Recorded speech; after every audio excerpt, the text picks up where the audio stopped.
სოფელ ზემო კაჭრიტში კი აგვისტოს ომის გმირი სოსო ღვინიაშვილი გაიხსენეს, რომელიც ცხინვალის ცენტრში ორმხრივის როლის დროს დაიღუპა. საქართველოს პრეზიდენტის ბრძანებულებით კაპრალი სოსო ღვინიაშვილი ვახტანგ გორგასლის პირველი ხარისხის ორდენით დაჯილდოვდა. დღეს მისი სახელს ატარებს გურჯაანის მუნიციპალიტეტის სოფელ ზემო კაჭრეთის საჯარო სკოლა და ქალაქ თბილისში სამგორის მუნიციპალიტეტის ერთ-ერთი ქუჩა. მისი საფლავი ადგილობრივი ხელისუფლების წარმომადგენლებმა გვირგვინით შეამგეს. დღევანდელი დღე ძალიან მტკივნეული არის.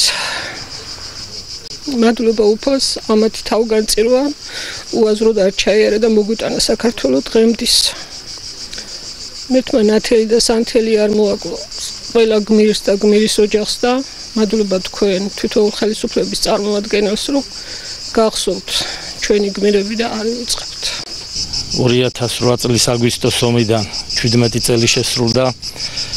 ეს ბრძოლა იყო თავისუფლებისთვის, სუვერენიტეტისთვის, რა თქმა უნდა, ამ ყველაფერს თან ახლდა დიდი ტკივილი მწუხარება. აგვისტოს ომმა არაერთი ქართველი სიცოცხლე შეიწირა. ესენი არიან ჩვენი დროის გმირები.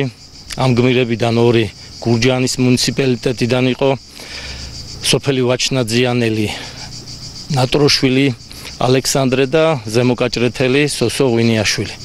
მათ თავიანთი გმირობის, თავდადების, სიცოცხლის ფასად შეუნარჩუნეს ჩვენს ქვეყანას თავისუფლება.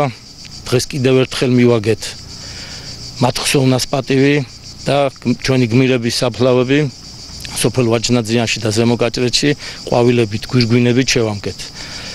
დიდება გმირებს, დიდება ჩვენს ქვეყანას.